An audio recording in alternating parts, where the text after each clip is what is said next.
Buku Ekonomi, kelas 11, tahun 2022, Bab 4, Teori Uang, Indeks Harga, dan Inflasi. Subbab C tentang inflasi, bagian 1. Sobat, apakah kalian pernah mendengar tentang istilah inflasi? Apa itu inflasi dan bagaimana inflasi bisa terjadi? Setelah kalian memahami indeks harga, materi selanjutnya yang akan dipelajari adalah inflasi. Kita mulai dari poin 1, yaitu tentang pengertian inflasi. Sebelum kalian memahami apa itu inflasi, perlu diketahui bahwa indeks harga merupakan indikator yang dapat digunakan untuk menentukan tingkat inflasi.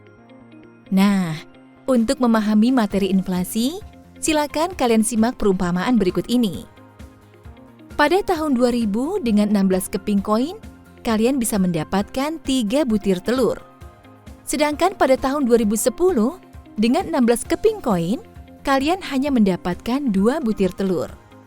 Dan pada tahun 2020, masih dengan 16 keping koin, kalian hanya mendapatkan 1 butir telur.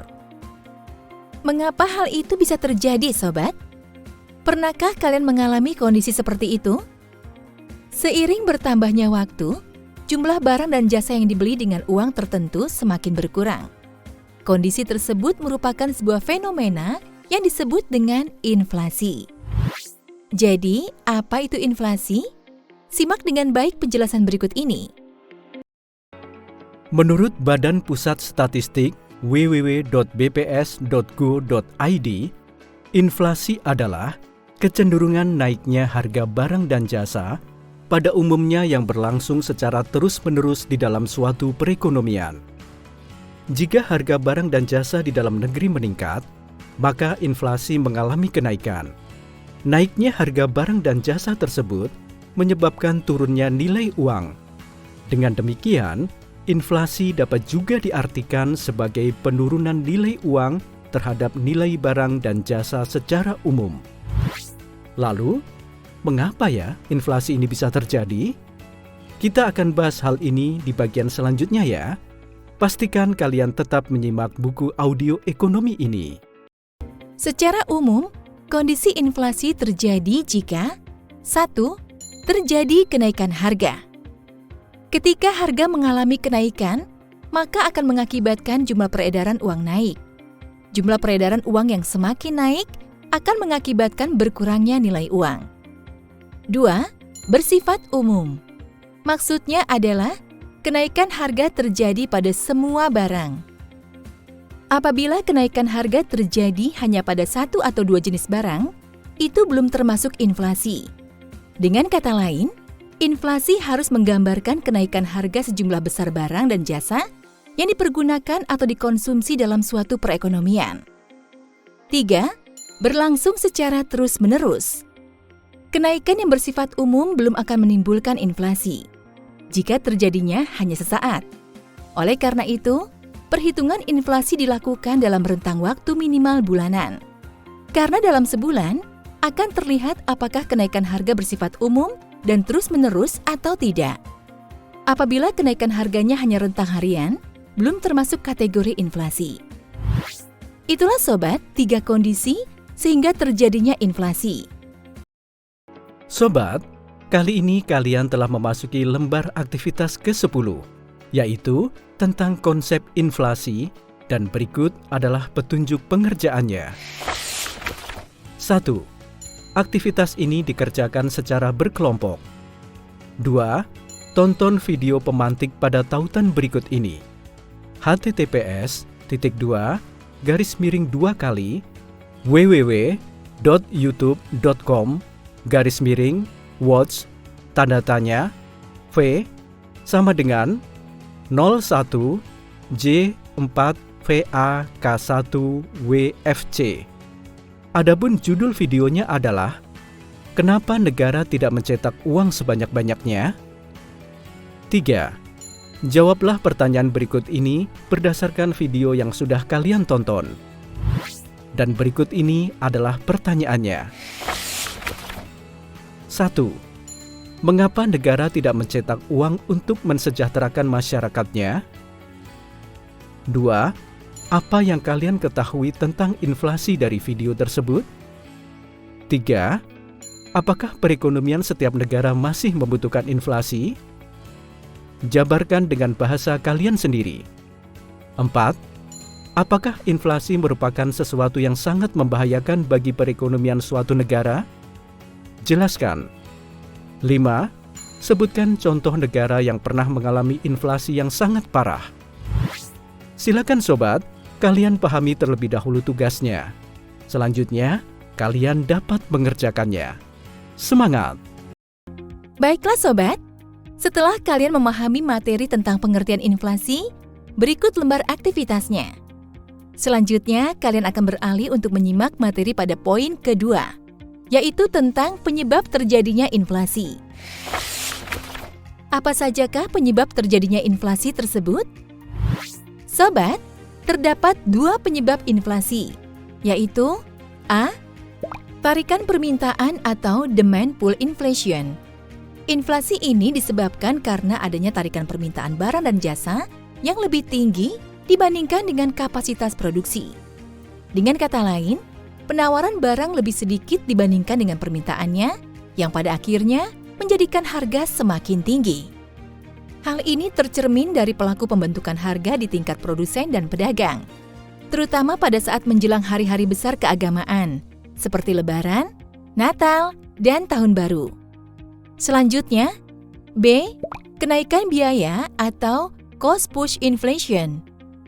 Inflasi ini disebabkan oleh kenaikan biaya produksi. Misalnya, disebabkan adanya kenaikan bahan bakar ataupun kenaikan upah tenaga kerja. Selain itu, faktor yang menyebabkan terjadinya cost push inflation yaitu depresiasi nilai tukar, adanya peningkatan harga-harga komoditas yang diatur oleh pemerintah, dan terjadinya kekurangan stok akibat bencana alam dan terganggunya distribusi. Itulah sobat, 2 penyebab terjadinya inflasi. Semoga kalian memahaminya ya, karena kondisi tersebut erat sekali dengan kehidupan kita sehari-hari. Selanjutnya, agar kalian lebih memahami materi ini, kalian akan menyimak lembar aktivitas ke-11, yaitu tentang penyebab inflasi. Sobat, berikut ini adalah lembar aktivitas ke-11, yaitu tentang penyebab terjadinya inflasi. Silakan kalian simak petunjuk pengerjaannya ya.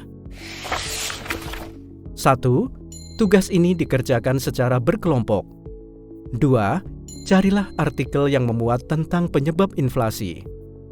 3. Berdasarkan artikel yang sudah kalian baca, silakan jawablah pertanyaan berikut ini. A. Apa jenis inflasi yang dihadapi? B. Apa yang menjadi penyebab inflasi pada artikel tersebut? C. Apa upaya yang dilakukan pemerintah untuk mengatasi inflasi pada artikel tersebut? Itulah sobat, lembar aktivitas ke-11 yang dapat kalian kerjakan. Pastikan kalian memahami tugasnya ya. Selanjutnya, kalian akan beralih pada lembar aktivitas ke-12. Tetap semangat dan tetap fokus. Sobat, setelah kalian memahami lembar aktivitas ke-11, selanjutnya kalian akan mengerjakan tugas pada lembar aktivitas ke-12, yaitu post-tes penyebab inflasi, dan berikut ini adalah petunjuk pengerjaannya. 1. Post-tes dikerjakan secara mandiri.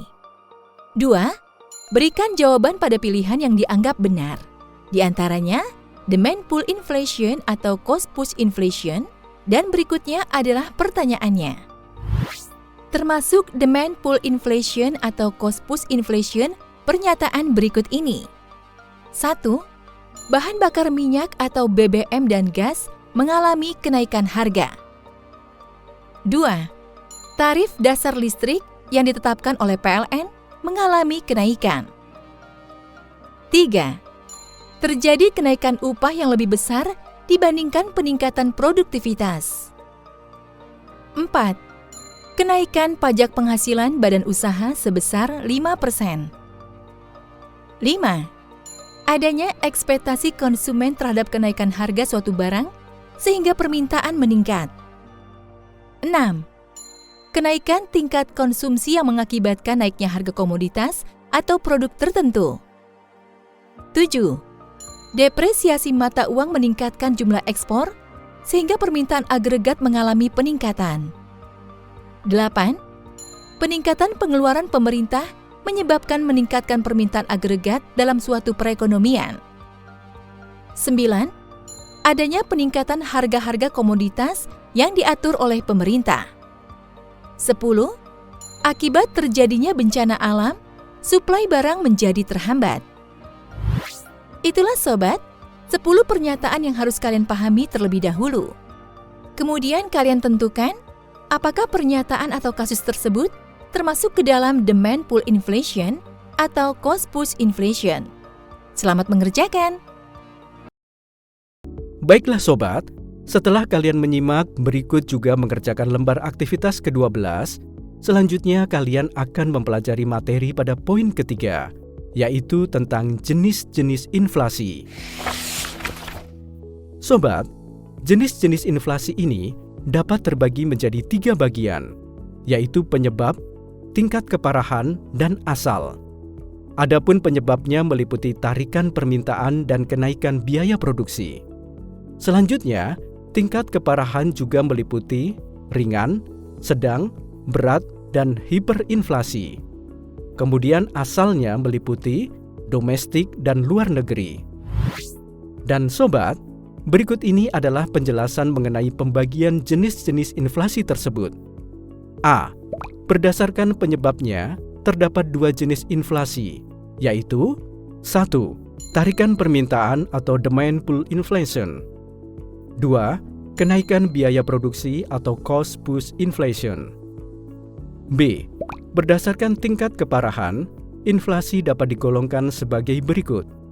1. Inflasi ringan, yaitu di bawah 10%. 2. Inflasi sedang, yaitu antara 10% sampai dengan 30%. 3. Inflasi berat, yaitu antara 30% sampai dengan 100%. 4. Hiperinflasi, yaitu di atas 100%. C.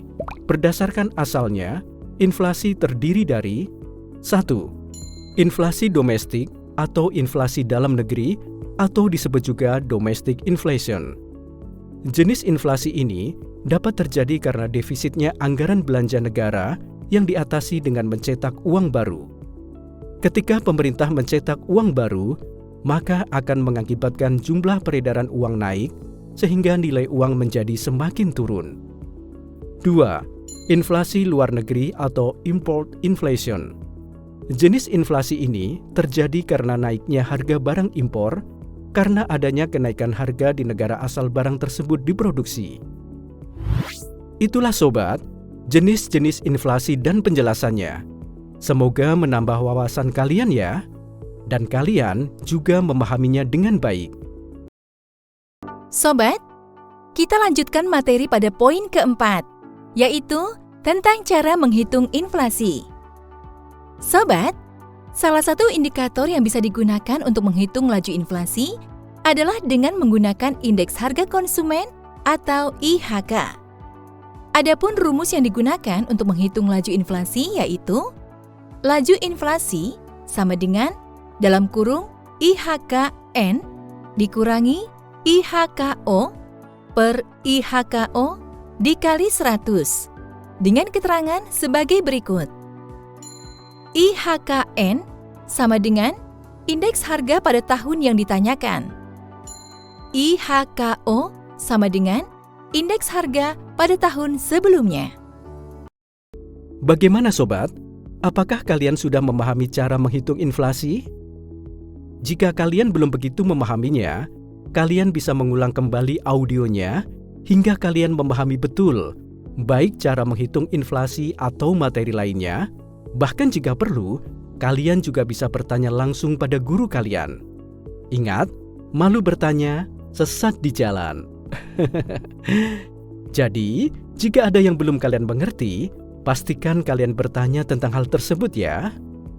Nah, jika kalian telah memahami materi pada subbab C bagian 2 ini, kalian dapat melanjutkan materi pada subbab C bagian ketiga. Jadi, sampai jumpa lagi di audio berikutnya. semangat! Sobat yang baik, semoga selalu semangat menyimak buku audio ini ya. Tetap semangat, walaupun kalian harus mengulang materi audionya saat kalian belum memahami betul hal tersebut. Dan jangan lupa untuk selalu berdoa sebelum menyimak materinya, sehingga memberikan spirit yang positif pada kalian. Baiklah, apakah kalian sudah siap? Mari kita lanjutkan pada lembar aktivitas ke-13 tentang menghitung inflasi. Sobat, berikut ini adalah lembar aktivitas ke-13 tentang menghitung inflasi. Silakan kalian simak dengan baik petunjuk pengerjaannya ya. 1. Kerjakanlah tugas ini secara berkelompok. 2. Berdasarkan lembar aktivitas 8 yang sudah kalian kerjakan, silakan hitung tingkat inflasinya. Oh iya sobat, untuk lembar aktivitas ke-13 ini, kalian perlu membuka catatan kalian pada lembar aktivitas ke-8. Silakan kalian hitung inflasi pada tahun 2020 dan inflasi pada tahun 2021 dengan menggunakan rumus laju inflasi sama dengan dalam kurung IHKN dikurangi IHKO per IHKO dikali 100. Setelah mendapatkan hasilnya, tentukan inflasi tersebut termasuk pada kategori inflasi yang mana.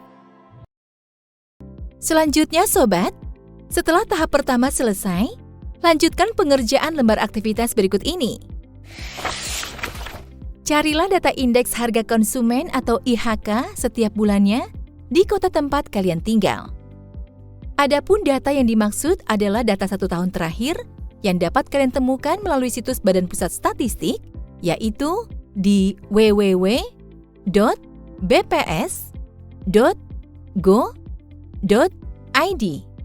Kemudian hitunglah laju inflasi setiap bulannya.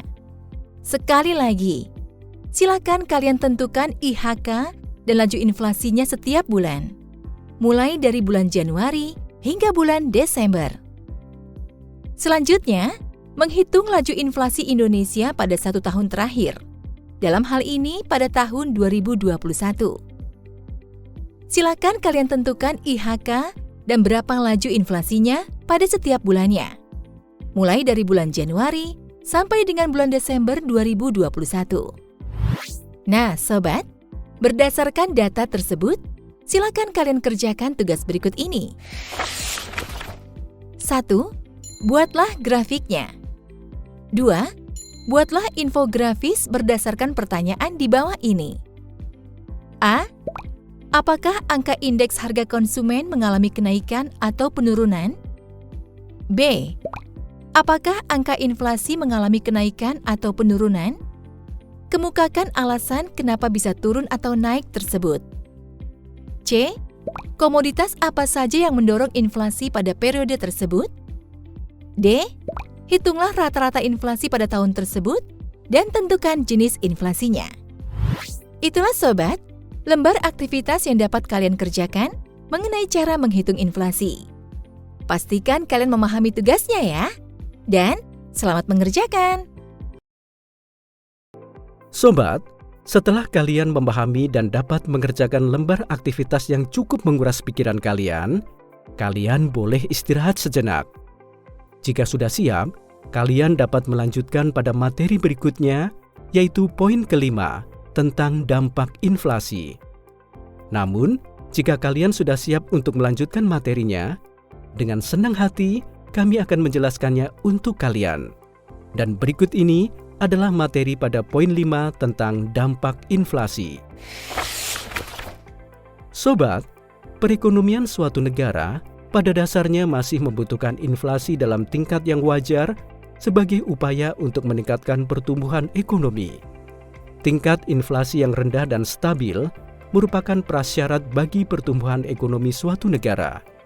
Oleh sebab itu, inflasi sangat penting untuk dikendalikan, sebab tingkat inflasi yang tinggi dan berlebihan akan memberikan dampak negatif bagi masyarakat dan dapat merusak perekonomian suatu negara dalam jangka panjang. Adapun dampak inflasi secara umum diantaranya: A. Turunnya nilai mata uang. B. Turunnya pendapatan real masyarakat. sehingga standar hidup masyarakat juga mengalami penurunan. C. Ketidakpastian bagi pelaku usaha. D. Menyulitkan keputusan masyarakat dalam melakukan konsumsi, produksi, dan distribusi sehingga menghambat pertumbuhan ekonomi. E. Selain memberikan dampak umum, inflasi juga bisa memberikan dampak khusus. Pada tingkat inflasi tinggi, inflasi akan memberikan pengaruh yang sangat buruk bagi perekonomian. Namun, pada tingkat inflasi tertentu, inflasi dapat menguntungkan beberapa pihak dengan syarat tingkat inflasi berada pada kategori ringan. Adapun pihak yang bisa diuntungkan maupun dirugikan oleh inflasi antara lain, penabung, pemberi pinjaman atau kreditur, pemilik pendapatan tetap, dan produsen. Selanjutnya sobat, untuk menambah pemahaman kalian mengenai dampak inflasi, silakan kerjakan lembar aktivitas ke-14 tentang dampak inflasi. Sobat, berikut ini adalah lembar aktivitas ke-14 tentang dampak inflasi. Dan berikut adalah petunjuk pengerjaannya. 1. Lembar aktivitas ini dikerjakan secara berkelompok. 2. Presentasikan hasil diskusi kelompok kalian di depan kelas. Berikut ini merupakan data inflasi di Indonesia dalam kurun waktu 20 tahun terakhir. Adapun sumbernya kami dapatkan dari Bank Indonesia pada tahun 2021.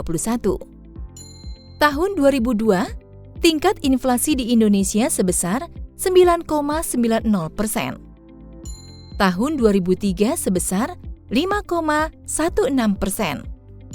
Tahun 2004 sebesar 6,40%. Tahun 2005 sebesar 17,11%.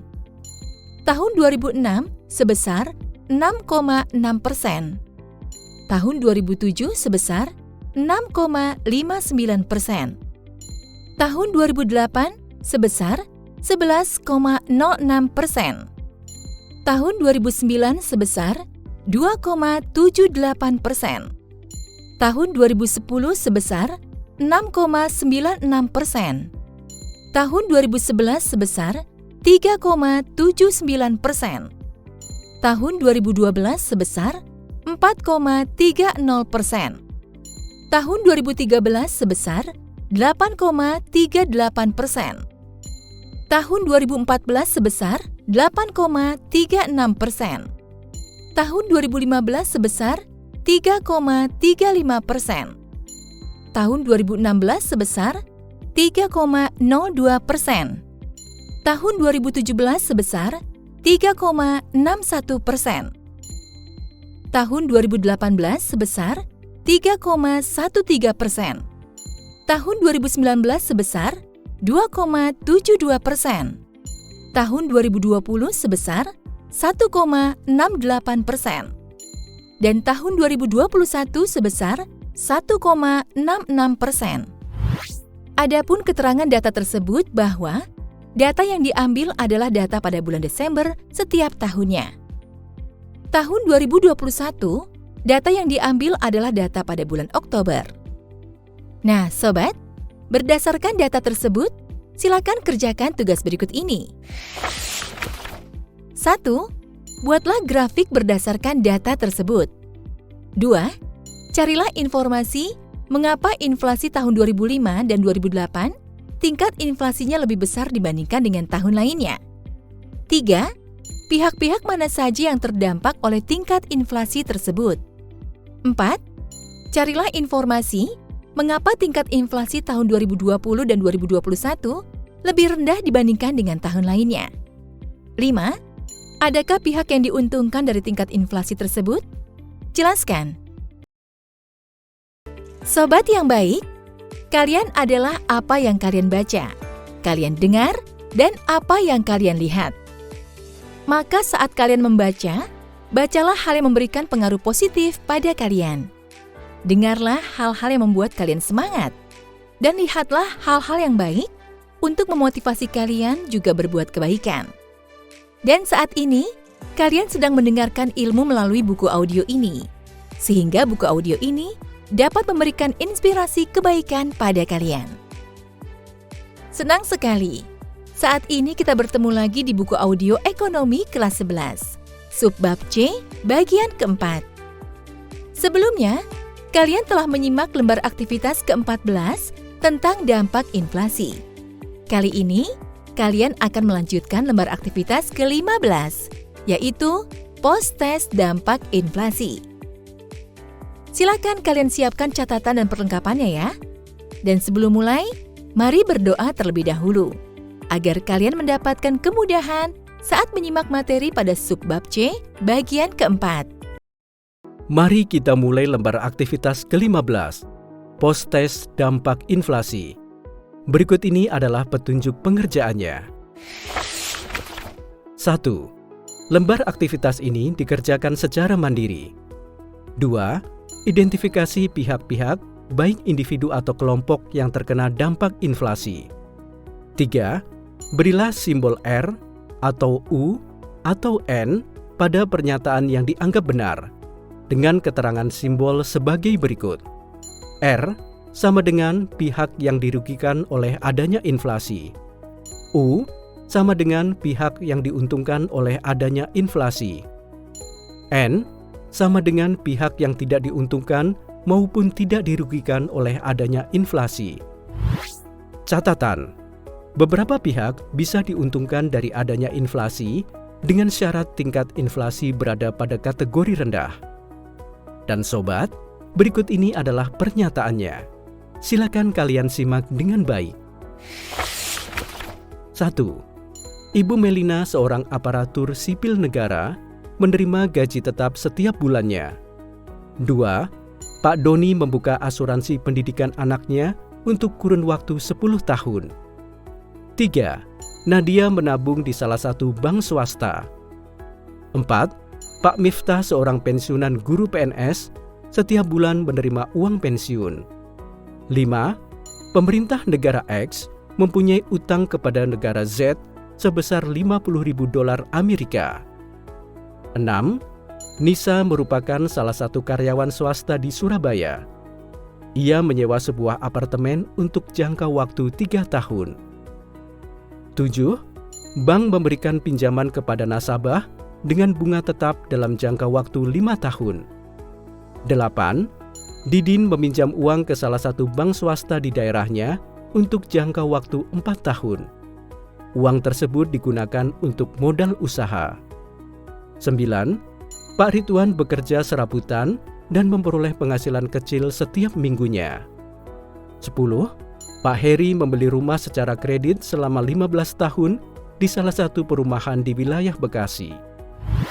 Itulah sobat, 10 pernyataan yang harus kalian tentukan, termasuk ke dalam simbol R atau pihak yang dirugikan oleh adanya inflasi, simbol U atau pihak yang diuntungkan oleh adanya inflasi, atau N, yaitu pihak yang tidak diuntungkan maupun tidak dirugikan oleh adanya inflasi. Sobat, setelah kalian menyimak lembar aktivitas ke-15, yaitu post-test tentang dampak inflasi, kini saatnya kalian beralih pada materi poin ke-6, yaitu materi tentang cara mengatasi inflasi. Sobat, dalam mengatasi inflasi, ada beberapa kebijakan yang diambil oleh pemerintah. Di antaranya sebagai berikut. A. Kebijakan moneter. Kebijakan moneter adalah kebijakan yang dikeluarkan oleh pemerintah untuk memengaruhi jumlah uang yang beredar dan daya beli uang. Kebijakan moneter yang dapat digunakan untuk mengatasi atau mengendalikan laju inflasi yang semakin tinggi adalah dengan pengurangan jumlah uang yang beredar di masyarakat. Adapun kebijakan moneter yang bisa diterapkan yaitu 1. Menaikkan tingkat suku bunga. 2. Menjual surat berharga. 3. Menaikkan cadangan kas atau GWM. 4. Pemberlakuan kredit ketat. Dan 5. Moral suasion. Sobat, setelah kalian menyimak lembar aktivitas ke-15, yaitu post-test tentang dampak inflasi, kini saatnya kalian beralih pada materi poin ke-6, yaitu materi tentang cara mengatasi inflasi. Sobat, dalam mengatasi inflasi, Ada beberapa kebijakan yang diambil oleh pemerintah. Di antaranya sebagai berikut. A. Kebijakan moneter. Kebijakan moneter adalah kebijakan yang dikeluarkan oleh pemerintah untuk memengaruhi jumlah uang yang beredar dan daya beli uang. Kebijakan moneter yang dapat digunakan untuk mengatasi atau mengendalikan laju inflasi yang semakin tinggi adalah dengan pengurangan jumlah uang yang beredar di masyarakat. Adapun kebijakan moneter yang bisa diterapkan yaitu 1. Menaikkan tingkat suku bunga. 2. Menjual surat berharga. 3. Menaikkan cadangan kas atau GWM. 4. Pemberlakuan kredit ketat. Dan 5. Moral suasion. Selanjutnya, kita beralih pada poin B, yaitu kebijakan fiskal. Kebijakan fiskal adalah kebijakan yang dikeluarkan oleh pemerintah untuk memengaruhi penerimaan dan pengeluaran anggaran pemerintah. Kebijakan fiskal yang dapat digunakan untuk mengatasi dan mengendalikan laju inflasi yang semakin tinggi adalah dengan cara meningkatkan tarif pajak dan mengurangi pengeluaran atau anggaran pemerintah. Selanjutnya, B. Kebijakan lainnya. Dalam mengatasi atau mengendalikan laju inflasi, tidak hanya kebijakan moneter dan kebijakan fiskal yang dapat digunakan oleh pemerintah, tetapi juga bisa menerapkan kebijakan yang lain. Dan berikut ini adalah kebijakan lainnya yang dapat digunakan. 1. Meningkatkan produksi atau menambah jumlah barang di pasar. 2. Memberlakukan kebijakan penetapan harga tertinggi untuk jenis barang tertentu. Itulah sobat, 3 kebijakan yang diambil pemerintah untuk mengatasi inflasi yang terjadi di Indonesia. Selanjutnya, untuk lebih memahami materi ini, silakan kalian lanjutkan pada lembar aktivitas ke-16, yaitu tentang cara mengatasi inflasi yang ada pada audio subbab C bagian 5. Tetap sehat dan jaga semangat kalian ya. Sampai jumpa. Hai sobat, saat ini kita bertemu pada subbab C bagian 5. Semoga semangat kalian masih terjaga ya. Meskipun banyak tugas yang harus kalian kerjakan untuk membantu kalian lebih memahami materi yang ada pada bab 4 ini. Buatlah santai, jangan dibuat berat. Ingat bahwa sesuatu akan terjadi sesuai dengan apa yang kita pikirkan. Jadi teruslah berpikir positif, termasuk berpikir positif bahwa kalian bisa menyelesaikan lembar aktivitas ke-16 dengan baik. Ya, sesaat lagi kalian akan menyimak lembar aktivitas ke-16, yaitu tentang cara mengatasi inflasi. Semangat ya sobat! Silakan kalian simak lembar ke-16 berikut ini. Baik sobat, kini saatnya kalian menyimak lembar aktivitas ke-16 tentang cara mengatasi inflasi, dan berikut ini adalah petunjuk pengerjaannya. 1. Kerjakan lembar aktivitas ini secara kelompok. 2. Analisalah artikel tentang bagaimana cara mengatasi inflasi. 3. Presentasikan artikel yang telah kalian analisa di depan kelas. 4. Adapun artikelnya ada pada tautan berikut ini. A. https://www.b.go.id/id/publikasi/ruang media/news release /page/SP_2333821.aspx. B. https://read_2020.9 begini strategi pemerintah jaga inflasi di tengah pandemi. Nah, sobat, berdasarkan artikel tersebut, jawablah pertanyaan berikut ini. 1. Jelaskan upaya-upaya yang dilakukan pemerintah untuk mengatasi inflasi berdasarkan data tersebut. 2. Menurut pandangan kelompok kalian, Sudah tepatkah upaya yang dilakukan pemerintah untuk mengatasi masalah inflasi tersebut? 3. Salah satu kebijakan untuk mengendalikan inflasi adalah dengan memberikan stimulus bantuan sosial dengan operasi pasar dan kebijakan harga eceran tertinggi. Mengapa bisa demikian? Jelaskan pendapat kelompok kalian. 4. Menurut pendapat kelompok kalian, apa yang akan terjadi apabila tingkat inflasi tidak diatur? Silakan sobat, kalian pelajari artikel yang ada pada tautan tadi ya. Pastikan kalian berdiskusi dengan baik bersama kelompok kalian sehingga menghasilkan pendapat yang tepat. Selamat mengerjakan. Sobat yang baik, dengan hadirnya lembar aktivitas ke-16 yang telah kalian simak, kini saatnya kalian menyimak refleksi materi pada bab 4 ini untuk menguji pemahaman kalian tentang materi yang ada pada bab 4. Silakan kalian jawab pertanyaan berikut ini ya. 1. Apakah kalian mengikuti pembelajaran dengan baik pada materi teori uang, indeks harga, dan inflasi? 2. Apakah kalian bisa memahami instruksi yang disampaikan oleh guru selama proses pembelajaran pada materi teori uang, indeks harga, dan inflasi? 3. Identifikasi kesulitan dan hambatan yang kalian temui. A. Dalam proses memahami materi teori uang, indeks harga, dan inflasi. 4. Sikap positif apa yang dapat kalian peroleh dari proses pembelajaran ini? 5. Apa yang akan kalian lakukan untuk memperbaiki hasil belajar pada materi ini? Selanjutnya sobat, setelah kalian menyimak refleksi materi pada bab 4, kini kalian beralih pada asesmen yang berkaitan dengan materi pada bab 4. Silakan kalian jawab pertanyaan berikut ini dengan tepat. 1. Mengapa dalam teori penawaran uang modern, lembaga keuangan ikut menentukan jumlah uang beredar? Jelaskan menurut pendapatmu. 2. Keynes dikenal karena salah satu teorinya, yaitu liquidity preference of money. Teori tersebut menyatakan bahwa terdapat 3 alasan utama orang memegang uang. Jelaskan ketiga alasan tersebut. 3. Mengapa indeks harga konsumen dijadikan sebagai indikator perhitungan inflasi? 4. Mengapa inflasi dapat mengurangi kesejahteraan hidup individu maupun masyarakat di suatu negara? 5.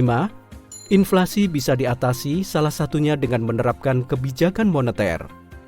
Apa yang kalian ketahui tentang kebijakan moneter? Kemudian, uraikan upaya pemerintah dalam mengatasi inflasi dengan kebijakan ini. 6. Apakah Indonesia pernah mengalami hiperinflasi? Lalu, apa yang pemerintah lakukan pada saat itu? Kemudian, jelaskan. Itulah sobat, 6 pertanyaan yang akan mengasah kemampuan kalian dalam menjawab materi pada bab 4 ini. Selamat mengerjakan. Sobat yang baik, kini kalian berada di penghujung materi bab 4. Saat ini, kalian akan menyimak pengayaan materi akhir pada bab 4 ini, yaitu tentang inflasi. Silakan kalian simak petunjuk pengerjaannya ya. 1. Kerjakan lembar aktivitas ini secara berkelompok. 2. Carilah artikel atau materi tentang inflasi terparah Indonesia dari sumber yang relevan. 3. Tautan artikel yang bisa digunakan sebagai referensi adalah sebagai berikut. https://finance.detik.com/berita ekonomi bisnis _D5135410 tahukah kalian inflasi Indonesia pernah 6533. Selanjutnya sobat, setelah kalian menganalisa artikelnya, silakan kalian buat tabel dengan 5 kolom ke kanan dan 6 baris ke bawah. Pada kolom pertama, kalian isi dengan nomor. Kolom kedua dengan periode. Kolom ketiga dengan kategori. Kolom keempat dengan penyebab. Dan kolom kelima dengan cara pemerintah mengatasinya. Silakan kalian isi tabelnya sampai dengan nomor 5. Wah, sobat, tidak terasa ya, kalian telah menyelesaikan materi pada bab 4 ini. Silakan kalian pelajari kembali tugas-tugas yang ada pada bab 4 ini. Bahkan, bila perlu, kalian bisa mengulang materinya agar memudahkan kalian mengerjakan tugas yang ada pada bab 4 ini. Semoga materi yang kalian dapatkan pada bab 4 tentang teori uang, indeks harga, dan inflasi semakin membuat kalian paham tentang dunia perekonomian. Dan yang paling penting dari pengetahuan yang kalian dapatkan, kalian bisa berkontribusi dalam mengatasi permasalahan ekonomi di Indonesia melalui wawasan yang telah kalian dapatkan ini.